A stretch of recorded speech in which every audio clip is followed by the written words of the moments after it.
Have you ever gambled one day, lost more than intended, and still came back the next? In this video, you'll learn how casinos train your brain to chase the next thrill, long after you've lost. So, let's talk about dopamine for a second. It's a fascinating little chemical that plays a huge role in how we experience pleasure and motivation. Every time you do something enjoyable, your brain rewards you with a hit of dopamine, making you want to do it again. It's the chemical in your brain that's part of your reward system, kind of like a little pat on the back whenever you do something enjoyable. That's why things like eating your favorite food, getting a compliment, or even winning a small prize can feel so good.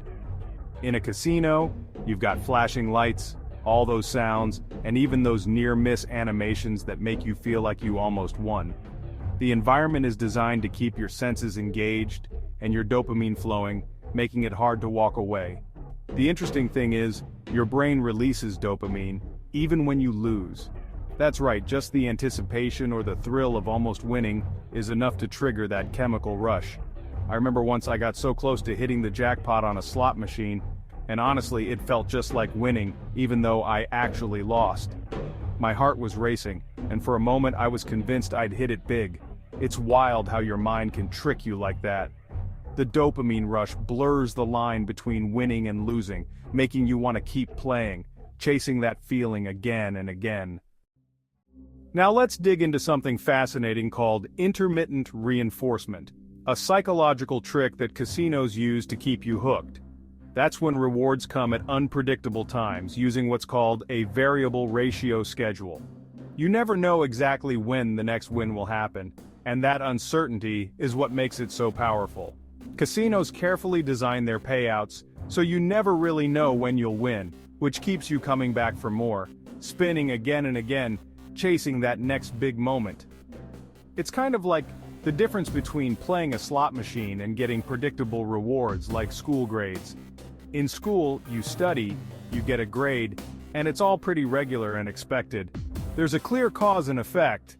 But with slots, you might spin for what feels like forever, never quite sure when the next reward will hit, and that suspense keeps you glued to your seat, always hoping the next spin will be the lucky one. That unpredictability is exactly what makes it so hard to walk away, as your brain keeps craving that next unexpected win, no matter how long it takes. So let's talk about near-miss programming for a second. It's one of the most powerful psychological tricks used in gambling environments, especially in casinos. Imagine this, you're playing a slot machine, and two jackpot symbols line up perfectly. Your heart races with anticipation, but then, the third one just barely misses. It's so close you can almost taste the win. It's almost a win, but not quite. That feeling of being just one symbol away is no accident. These near misses aren't random, they're carefully designed to amplify your urge to try again, making you feel like you're just one spin away from hitting it big. The excitement and frustration keep you hooked. And then there's the illusion of control, like when you press the spin button and really believe you're influencing the outcome, even though honestly it's all been decided by the machine already.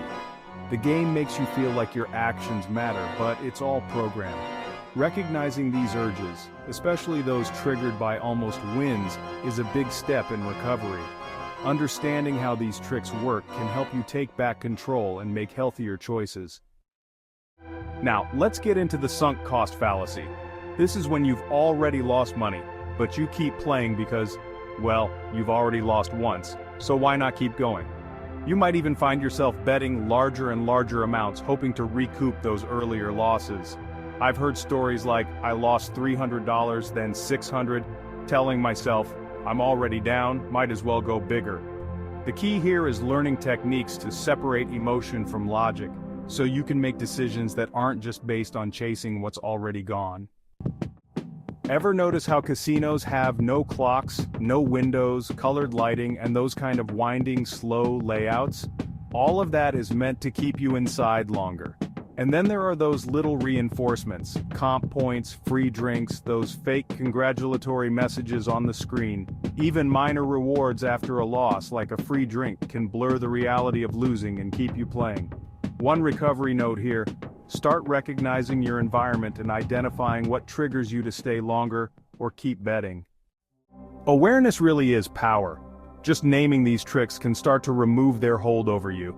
Some recovery practices include tracking your real losses every day, setting limits before you even enter a gambling zone, blocking gambling content and alerts, and staying mindfully aware of those near-miss illusions. Remember, casinos design systems to keep you losing while making you believe you're close to winning. But recovery isn't about luck, it's about awareness.